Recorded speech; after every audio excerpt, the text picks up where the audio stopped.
इस लेक्चर में डिस्कस करेंगे जितनी भी अभी मेमोरीज पढ़ी हैं हमने, उन सभी के common characteristics, that means the features.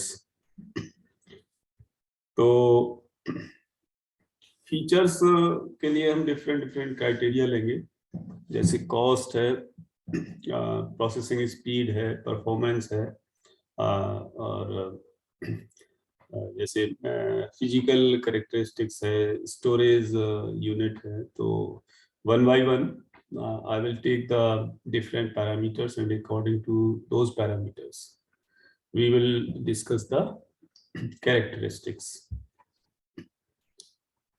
So पहला हमारा है characteristics access time.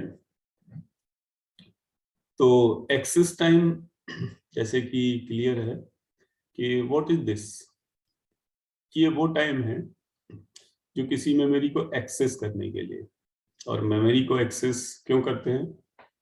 For reading और राइटिंग, दो ही पर्पज है मेमोरी को एक्सेस करने के लिए। तो to access, time needed to access the data from memory और to write the data to memory. Basically कि रीड राइट के लिए जो हमें टाइम लगना है, दैट इज मतलब टोटल टाइम रिक्वेस्ट आने से लेके और ऑपरेशन कंप्लीट होने तक।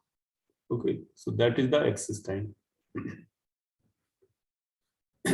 तो एक्सेस टाइम हमारा क्या है कि स्पीड से रिलेटेड है। अगर एक्सेस टाइम कम होगा तो क्या होगा? स्पीड ज्यादा होगी। मीनिंग ये है कि फास्टनेस से मतलब है कि एक्सेस टाइम ज्यादा है तो मेमोरी स्लोवर होगी। So access time is indirectly proportional to the speed. Access time क्या है? प्राइमरी मेमोरी, सेकेंडरी और टर्सरी। तो प्राइमरी के लिए सबसे कम है, सेकेंडरी के लिए उससे ज्यादा है, और टर्सरी के लिए उससे ज्यादा है। तो अगर हम प्राइमरी मेमोरी के अलावा इंटरनल मेमोरी का देखें, मेमोरी इनसाइड द सीपीयू, तो उसका एक्सेस टाइम और भी कम है। Whatever memory is inside the CPU, that is registers and cache, internal cache memory, they are having the speed comparable to the CPU speed. Access time tape के लिए क्या है हमारा? इसके लिए सबसे ज्यादा होगा, टर्सरी मेमोरी है मैग्नेटिक टेप। एक्सेस टाइम इसके लिए क्या होगा? अगर डिपेंड करता है कि लोकेशन हमारी कितनी दूर है स्टार्टिंग पोजीशन से। अगर एंड से एक्सेस हो रहा है डेटा, एंड से रीड हो रहा है या राइट हो रहा है, it will take the longest time, क्योंकि magnetic tape serial access memory है। तो ये समटाइम्स क्या है कि हजारों गुना स्लोअर होती है मेन मेमोरी से, क्योंकि मेन मेमोरी तो क्या है, विद इन ए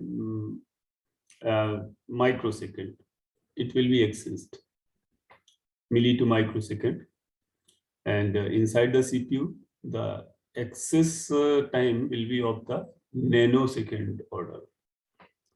तो मेन मेमोरी तो फ्रैक्शन ऑफ सेकेंड में हमारी एक्सेस हो जाएगी, बट जो मैग्नेटिक टेप है it will take longer to reach the head to the proper location जहां से डेटा रीड या राइट होना है। ओके, तो अब दूसरा है कॉस्ट। तो कॉस्ट हम कैसे मेजर करते हैं? कॉस्ट फॉर स्टोरिंग पर bit per unit of data. ऐसा नहीं है कि मतलब सेम कैपेसिटी की मेमोरी हो, उसकी कॉस्ट कितनी आएगी, मीनिंग ये है। अब ऐसे तो हम सोचें कि रैम हमारी सस्ती आती है, हार्ड डिस्क थोड़ा उससे महंगी होती है, बट कैपेसिटी सेम हम मान के चलेंगे ना।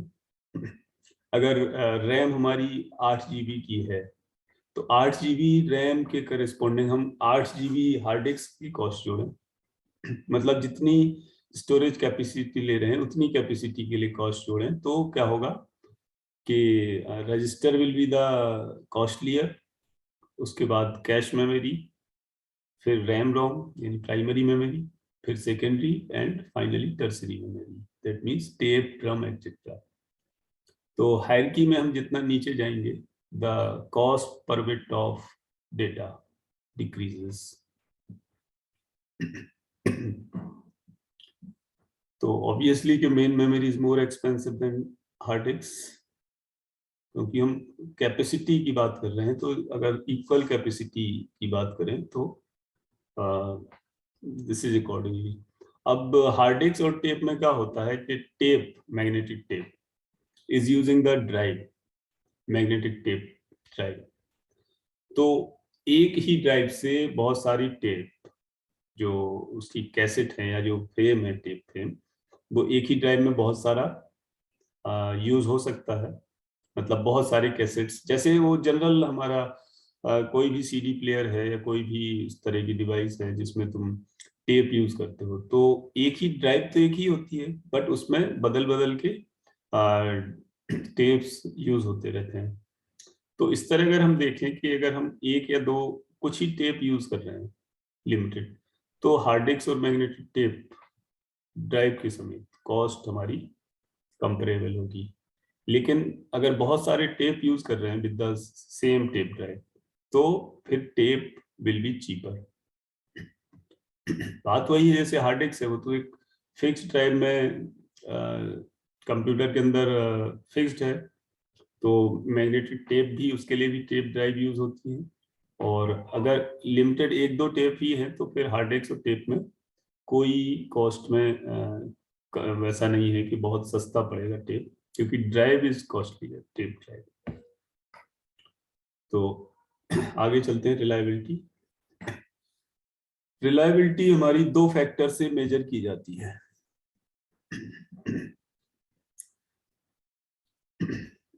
पहला तो है data loss on power failure या सिस्टम क्रैश।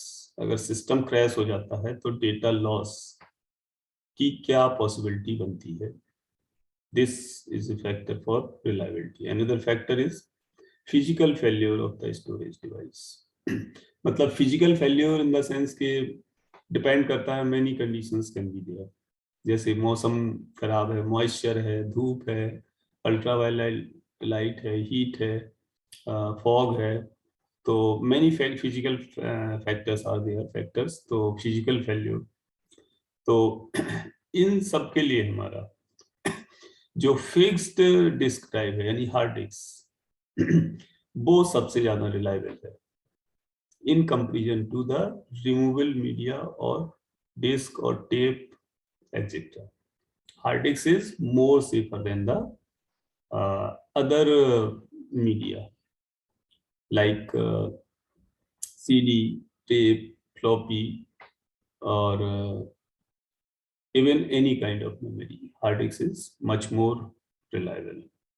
पहले के टाइम में फ्लॉपीज होती थी, तो अगर वो मतलब मॉइस्चर वगैरह ज़्यादा चली गई, कुछ पानी हल्का सा उस पर टच हो गया कुछ है, तो वो खराब हो जाती थी। ओके, तो आगे चलते हैं। हाँ, रिलायबिलिटी इसमें और हम कंपेरिजन कर सकते हैं कि optical disk, hard disk and tape. तो अगर हम दूसरे सेंस में बोलें तो हार्ड डिस्क में क्या है कि पिछले अगर पुराने टाइम की बात करें तो hard disc was more susceptible towards the head crash, but nowadays generally head crash doesn't occur with the hard disk। और जो टेप ड्राइव है या ऑप्टिकल डिस्क ड्राइव है, मतलब कि सीडी ड्राइव, तो इसमें क्या है कि अगर तुम्हारा वो हेड वगैरह है, तो वो अगर क्रैश भी हो जाता है तो ये इफेक्टेड नहीं होती है, ये जो ऑप्टिकल डिस्क है और मैग्नेटिक टेप है, क्योंकि इसमें हेड थोड़ा दूरी पर होता है, ये लगभग टच नहीं करता है लाइक द हार्ड डिस्क। ठीक है, तो अगर पावर फेल्यूर हो गया या कुछ हो गया, डिपेंड करता है, अलग अलग पैरामीटर्स हैं। क्योंकि जैसे तुम सीडी राइट कर रहे हो, तो अगर पावर फेल्योर हो गया तो जनरली फिर क्या है, वो पूरी सीडी करप्ट हो जाती है। फिर वो ना तो कंटेंट्स राइट होते हैं, और अगर पावर फेल्योर हो गया तो वो सीडी पूरी करप्ट हो जाती है। तो इस सेंस में हमारी ऑप्टिकल डिस्क हम कह सकते हैं कि लेस रिलायबल है। आगे है एक्सेस मेथड्स। तो जितनी टाइप की मेमोरीज हैं उनके लिए अलग अलग एक्सेस मेथड्स होता है। मतलब कि क्या तरीका है जिससे कि इंफॉर्मेशन से रीड या राइट होता है, किस वे में होता है, मतलब क्या है उनके एक्सेसिंग का मेथड। तो इसमें क्या है, एक तरह से 4 तरह के मेथड हैं: sequential, direct, random and associative. तो सीक्वेंशियल एक्सेस जैसे कि जानते हो, मैग्नेटिक टेप में होता है, ड्रम में होता है, जहाँ सीक्वेंशियली मूव करना होता है, जिस लोकेशन तक जाना है तो वो step by step, one by one ही वहां तक जा पाएंगे। दूसरा है डायरेक्ट एक्सेस, जो डिस्क के केसेस में होता है। Direct access, optical disk, magnetic disk, DVD, floppy disk. Direct access in the sense कि सभी लोकेशन को पार नहीं करना होगा, बट उसमें पहले क्या है कि करेक्ट ट्रैक को फाइंड करता है सिस्टम, और ट्रैक में पर्टिकुलर सेक्टर को, ट्रैक देन सेक्टर। तो directly the system can reach to the desired location, कि जहां से मेमोरी रीड या राइट होगी। तीसरा है रैंडम एक्सेस। जैसे कि ये होता है हमारा मेन मेमोरी में, या समटाइम्स कैश मेमोरी में भी। Random access in the sense कि by using the address lines, randomly any location of the main memory can be accessed with equal amount of time. जैसे हार्ड डिस्क में क्या है कि सीक्वेंशियली तो नहीं है, but time needed for different locations may very, क्योंकि ये डिपेंड करता है ना कि ट्रैक कितनी दूर है, हेड की जो करंट पोजीशन है उस पोजीशन से जो डिजायर्ड ट्रैक है वो कितनी डिस्टेंस पर है। हो सकता है बगल वाला ट्रैक ही उसको मूव करना पड़े, या फर्थेस्ट हो सकता है ये। दूसरा, उस ट्रैक पर ये डिपेंड करता है कि सेक्टर की लोकेशन कहाँ पर है, डायरेक्ट मेमोरी में, किसी भी डिस्क टाइप की मेमोरी में। लेकिन रैंडम एक्सेस जैसे रैम रोम में है, या समटाइम्स कैश मेमोरी, जो इस हमारी random access memory fastest RAM से बनी होती है, जो कैश मेमोरी, तो उनमें जो है वो ये है कि चाहे कोई भी लोकेशन हो, उनकी जो एक्सेसिंग का टाइम है वो इक्वल रहेगा। Data lines are there, and using these data lines all the locations can be accessed with equal amount of time. Then lastly we have the associative memory. So this is basically the content addressable memory, कि memory जो access होती है उसके content से access होती है। और contents में क्या है कि कंटेक्स्ट टैग वगैरह होता है, जो हम इसको पढ़ेंगे कंटेंट एड्रेसेबल मेमोरी, और better we can say cache mapping. Cache memory इस कंसेप्ट पे बनी होती है, कंटेंट एड्रेसेबल मेमोरी। तो कंटेंट से लोकेशंस एक्सेस होती है, मेमोरी के कंटेंट से। तो इनको वैसे तो मैंने एक्सप्लेन कर दिया है, but read out the points.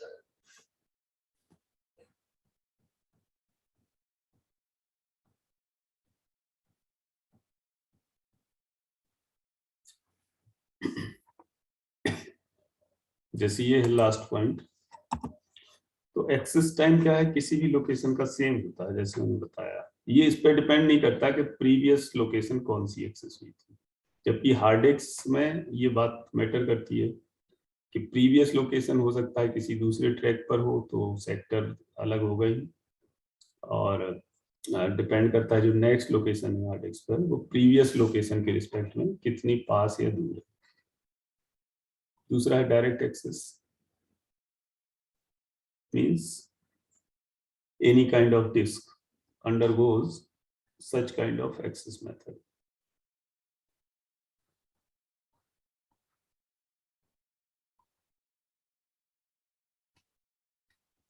Direct access memory mechanism, तो डायरेक्ट एक्सेस जैसे डिस्क वगैरह है, तो ये थोड़ा सा स्लो इसलिए होती है क्योंकि ये हमारी जैसे हार्ड डिस्क है, मैग्नेटिक डिस्क है, और क्या कहते हैं फ्लॉपी ड्राइव है, it is electromechanical device, not the purely electronic device. Electromechanical in the sense कि it is having the mechanical component as well as the electronic circuit. Mechanical component इसमें क्या है, जो रोटेटर है, एक्चुएटर है, जो motor है, एक तरह से एक्चुएटर जो रोटेट करता है तेजी से, या डिस्क को रोटेट कराने के लिए जो यूनिट है, that is the mechanical component. So because of this mechanical component, the memory is somewhat slow.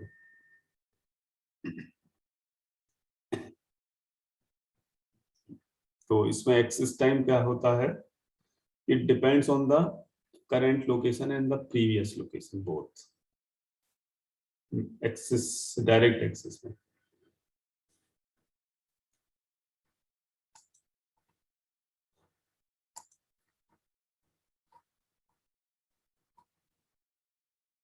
तो आगे चलते हैं.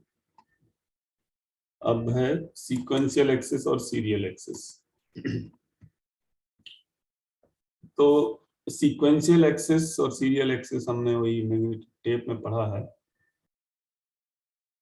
कि बिगिनिंग से स्टार्ट होगा और हम उस पे मतलब सिस्टम उस पे अपना वो रोल करता जाएगा टेप को जब तक डिजायर्ड लोकेशन नहीं आ जाती. तो डेटा उसमें मैग्नेटिक टेप में रिकॉर्ड के फॉर्म में स्टोर होता है. ओके. और रिकॉर्ड के बीच में, दो रिकॉर्ड के बीच में एक इंटर रिकॉर्ड गैप होता है, IRG, जो हमने डिस्कस किया था. तो उसमें हेड थोड़ी देर के लिए, बहुत कम टाइम के लिए स्टॉप होता है. तो वो टेप में हम पढ़ चुके हैं. तो बेसिकली सीक्वेंशियल एक्सेस में totally depends on the access time, depends on the location of the data. फिर एसोसिएटिव मेमोरी है. तो कंटेंट पोर्शन होते हैं जो मेमोरी के, उससे कंपैरिजन होता है इसमें. तो एक्सेस टाइम क्या है कि इंडिपेंडेंट है लोकेशन और प्रीवियस एक्सेस मेथड से. तो इसमें क्या, सारी मेमोरी एक साथ चेक होती है, सभी का कंटेंट्स एक साथ चेक होता है, और किसी भी लोकेशन के लिए access time is same like the random access memory. जैसे रैंडम एक्सेस मेमोरी में क्या है, एक्सेस टाइम सभी लोकेशन के लिए इक्वल है irrespective of the previous location और प्रीवियस एक्सेस.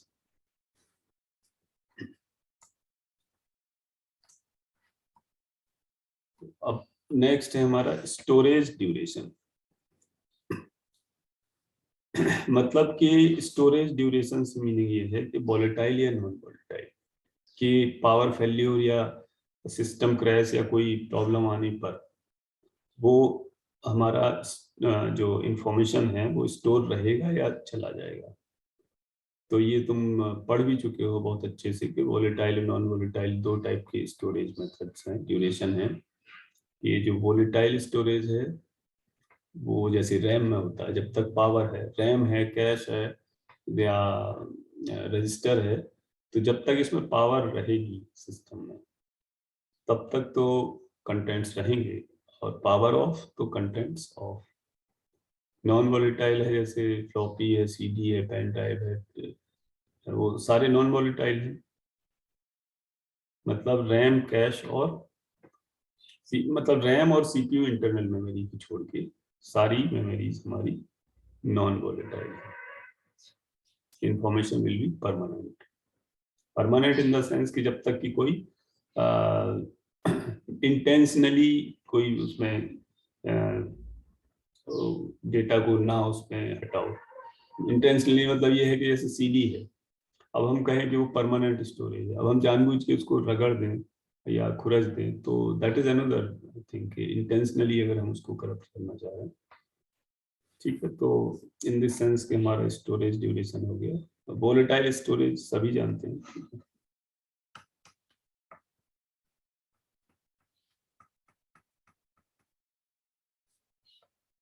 और नॉन वोलेटाइल भी जो मेमोरी है, आई हैव डिस्कस्ड इट।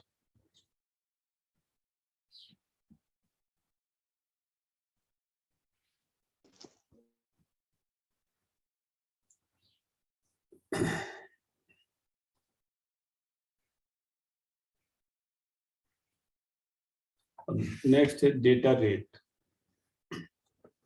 तो डेटा रेट बहुत सिंपल है समझने के लिए, number of bytes transferred per unit time, it is the data rate. Per unit time में कितना डेटा हमारा ट्रांसफर हो रहा है। तो ये क्या है, दो टाइप का है, एक तो सस्टेन्ड होता है, एक इफेक्टिव होता है। तो सस्टेन्ड मीन्स कि जो एक्चुअल डेटा फ्लो हो रहा है, ठीक है, और इफेक्टिव मीन्स कि ये एवरेज है इफेक्टिव का। ठीक है, इसको ऐसे मानो कि जब जैसे हम मोटर या किसी भी व्हीकल की स्पीड के बारे में देखते हैं, तो जो माइलेज उस पर कोटेशन में आता है वो होता है ऑन रोड कंडीशन और ऑन स्टैंडर्ड कंडीशन। एक्चुअल कुछ माइलेज होता है लेकिन लिखा कुछ और होता है, वो स्टैंडर्ड कंडीशन में मेजर किया हुआ माइलेज होता है, जिसमें कोई फ्रिक्शन नहीं, कोई कुछ नहीं। ठीक है, तो इसी तरह यहाँ है जो सस्टेन है। तो एक तो ये है कि इफेक्टिव वाला है, वो है हमारा ये कि एवरेज डेटा रेट, कि अलग अलग कंडीशन में अलग अलग डेटा फ्लो होगा, कि डिपेंडिंग ऑन द कंडीशंस। जैसे हमारा हार्ड डिस्क है, तो अलग अलग टाइम में अलग अलग, मतलब कि अलग अलग लोकेशन के हिसाब से अलग अलग स्ट्रीम डेटा की फ्लो होगी, अलग अलग टाइम लगेगा। तो सबका एवरेज निकाला जाए तो वो इफेक्टिव है। सी कैन लोकेट कार्ट्रिज स्विचिंग, अगर मैग्नेटिक टेप की बात करें तो उसमें जो सारा टाइम है, पहले तो क्या है कि जो पूरी मैकेनिज्म है उस हिसाब से ही डेटा ट्रांसफर होगा। ये तो है नहीं कि हमने रिक्वेस्ट दी और at once it will be perform. Total mechanism है, जैसे हार्ड डिस्क से एक्सेस करो तो पहले वो सिग्नल जाएगा, फिर इनिशिएट होगी, फिर रोटेट होगी, फिर हेड उस पोजीशन करेगा, और जब दोबारा से अगर रीड करो तो हो सकता है कि बगल वाला डेटा हो उसके, तो हार्ड डिस्क से कुछ नहीं करना पड़ेगा। तो अलग अलग कंडीशन में जो अलग अलग डेटा रेट आएगा, उन सबका अगर एवरेज लो तो वो इफेक्टिव है। और जो सस्टेन्ड है, सस्टेन्ड इन द सेंस कि जो एक्चुअल कंडीशन में डेटा फ्लो हो रहा है, मीनिंग कि उस मूवमेंट पे जो डेटा फ्लो हो रहा है। ठीक है, बट इफेक्टिव में अलग अलग कंडीशंस को लेके उनका एवरेज निकाल देंगे। नेक्स्ट है स्टोरेज कैपेसिटी। तो ये भी तुम लोग जानते हो कि जो मैग्नेटिक टेप है वो हाईएस्ट स्टोरेज कैपेसिटी का है। फिर उसके बाद मतलब जो टर्सरी स्टोरेज है जैसे टेप और ड्रम, उनमें तो क्या है, रील्स है, चाहे जितनी लंबी बनाते जाओ। ठीक है, so they have the highest storage capacity, large volume of data.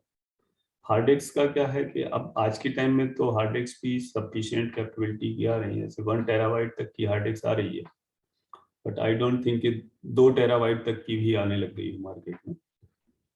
ठीक है, और जनरल जो है वो 1 टेराबाइट की हार्ड डिस्क आ रही है। इसी तरह फिर अगर प्राइमरी मेमोरी की तरफ आओ तो अप टू 8 GB रैम आ रही है आज के टाइम में।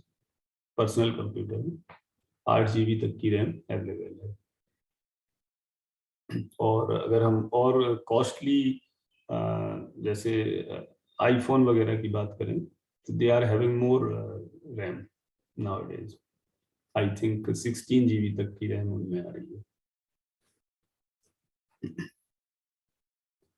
यूनिट ऑफ डेटा ट्रांसफर, जो डेटा ट्रांसफर होता है हमारा वो जनरली क्या है कि दो फॉर्म में होता है, वर्ड या ब्लॉक। वर्ड और ब्लॉक। किसी भी डिवाइस में।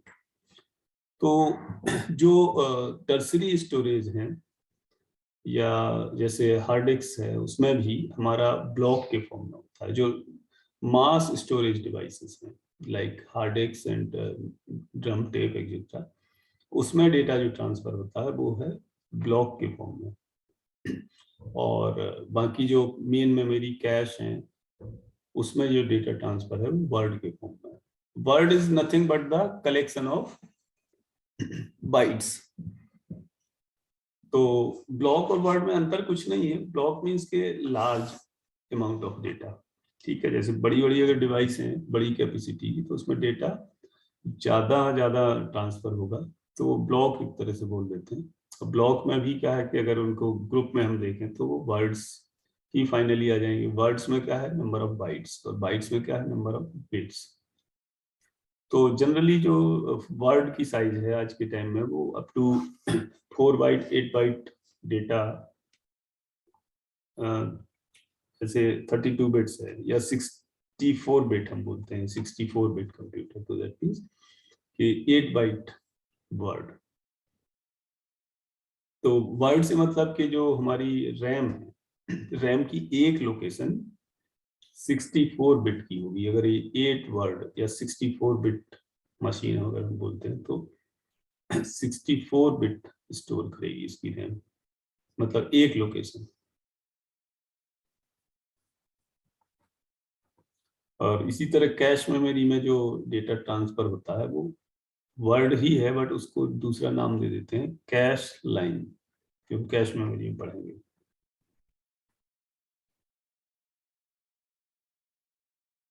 सो ब्लॉक क्या है कि larger unit of data transfer है, और word smaller amount of data, बस अंतर यही है। अब बात करते हैं परफॉर्मेंस की। तो परफॉर्मेंस 3 फैक्टर से मेजर किया जाता है।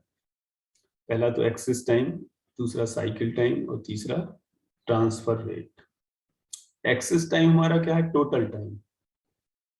जब हम रिक्वेस्ट देते हैं किसी डिवाइस को और रिक्वेस्ट हमारी कंप्लीट हो जाती है, तो रिक्वेस्ट जनरेट करने से लेके कंप्लीशन ऑफ रिक्वेस्ट तक का जो टाइम है, that is the access time. Cycle time in the sense कि जैसे जो इंटरनल प्रोसेसिंग है उसमें कितना टाइम लग रहा है। जैसे मैंने उसमें बताया था कि कोर मेमोरी में बताया था कि जो कोर होती है मैग्नेटिक कोर, तो अगर उसमें रीड करते हैं तो रीड करने के बाद वो मेमोरी डिस्ट्रॉय हो जाती है। तो इस प्रोसेस से बचने के लिए उसको डिजाइनर ने क्या किया कि अगर कोई मेमोरी रीड हो रही है तो रीड होने के पहले उसका बैकअप बना देते हैं कोर मेमोरी में। तो ये जो साइक्लिंग है, this involves the cycle time, ठीक है। तो तीसरा है transfer rate. So obviously the rate, किस रेट से डेटा ट्रांसफर हो रहा है, this is also the measurement of performance. फिर है नेक्स्ट फिजिकल टाइप। तो फिजिकल जो कैरेक्टरिस्टिक्स हो सकती है मेमोरी की, जैसे सेमीकंडक्टर मेमोरी है, मैग्नेटिक मेमोरी है, ऑप्टिकल मेमोरी है, मैग्नेटो ऑप्टिकल है। So these 4 kind of memories are there. तो जैसे सेमीकंडक्टर मेमोरी है, हमारी जो प्राइमरी मेमोरी है वो सेमीकंडक्टर मेमोरी है। तो किसी में मेटल ऑक्साइड सेमीकंडक्टर है, कोई हमारी जो है स्टैटिक है उसी कैटेगरी में, कोई डायनेमिक है। तो जो हमने मेमोरी के जो डिफरेंसेस पढ़े थे, तो एक हमारे कैपेसिटर वगैरह यूज करती है, तो दूसरे फ्लिप फ्लॉप यूज करती है जो स्टैटिक रैम है, जो फास्टर रैम है। तो सेमीकंडक्टर मेमोरीज में भी फर्दर सब कैटेगरीज हैं हमारी। फिर है मैग्नेटिक मेमोरी। तो मैग्नेटिक मेमोरी में हम पढ़ चुके हैं रिसेंटली प्रीवियस लेक्चर में कि हार्ड डिस्क है, फ्लॉपी है, मैग्नेटिक टेप है, कोर है, बबल मेमोरी है। All these are magnetic memory which works on the concept of magnetism by generating the magnetic field or magnetizing the surface of the disk और the material. Surface में metal oxide, वो magnetic material की coating होती है जैसे। तो hard disk है हमारा बेस्ट एग्जांपल। फ्लॉपी तो ऑब्सोलीट हो गई, जो हम जनरली यूज करते हैं, मेनली यूज करते ही हैं। बाकी तो टेप, ड्रम, बबल और ये सब तो यूज करते नहीं। फ्लॉपी भी ऑब्सोलीट है, तो only nowadays magnetic memory used is the hard disk. फिर है optical memory. So optical memory works on the concept of laser light. So reading is performed by reflecting the laser light from the disk. Okay. And चौथा है magneto optical memory. तो उसमें जब हम disc discuss कर रहे थे optical memory, तो उसमें मैंने बताया था कि उसमें थोड़ा वेरिएशन मैग्नेटो ऑप्टिकल मेमोरी भी यूज होती है। ठीक है, अब लास्ट स्लाइड में जब आते हैं फिजिकल कैरेक्टरिस्टिक्स। तो कैरेक्टरिस्टिक्स वोलेटाइल, नॉन वोलेटाइल मैंने बता ही दिया था। दूसरा इरेजेबल, नॉन इरेजेबल, ये भी तुम बेटर जानते ही हो, इरेजेबल नॉन इरेजेबल। कि जैसे हार्ड डिस्क है तो that is erasable, non erasable, मतलब इरेजेबल ही है। सीडी है तो it can be in both variety, erasable और नॉट नॉन इरेजेबल। इसी तरह हमारी रोम भी है, रीड ओनली मेमोरी। जो रोम चिप की बात कर रहे हैं हम, सेमीकंडक्टर मेमोरी, रोम टाइप में हमने डिस्कस किया था कि उसमें भी रोम प्रोग्रामर एक डिवाइस आती है जिससे रोम में कंटेंट्स लिखे जाते हैं ऑर्गेनाइजेशन में। तो वो भी erasable, non erasable, programmable, ultra violet erasable. ठीक है, तो दैट मीन्स कि मीनिंग इज दिस कि कुछ मेमोरी हमारी इरेजेबल है, they can be write again. तो बार बार राइट करने की जो कैपेसिटी है वो हर एक की डिफरेंट है। जैसे फ्लॉपी में है, अगर तुम 4-5 बार राइट करोगे, डिलीट करोगे, तो मे बी के it will B corrupted. CD का भी यही है कि 3-4 बार तक की कैपेसिटी, लेकिन hard disk is having much more capacity. कितनी बार भी हम हार्ड डिस्क को डिलीट करें और लिखें उस पर, कोई फर्क नहीं पड़ता। देखो, दो अलग अलग चीजें हैं, एक चीज है डिलीट करना, दूसरा है इरेज करना। तो डिलीटिंग इज द थिंग कि ठीक है, इंफॉर्मेशन हमने उसमें से हटा दिया, लेकिन जो हमारा जो नीडेड इंफॉर्मेशन है वो तो रहेगा ही रहेगा, जो डिस्क से रिलेटेड है। दूसरा ऑपरेशन है फॉर्मेट, तो बिल्कुल क्लियर कर देना उसको, डिस्क को या किसी मेमोरी को। ठीक है, so by this we have completed today's discussion for the memory characteristics. So now if you want to ask something you can, और अगर नहीं पूछना है तो मैं ये क्लोज कर दे रहा हूँ मीटिंग। नेक्स्ट लेक्चर जो होगा हमारा वो होगा समथिंग लाइक 11:30-12 बजे के आसपास। So be ready for the next lecture, जो कैश मेमोरी हम उसमें डिस्कस करेंगे। ओके,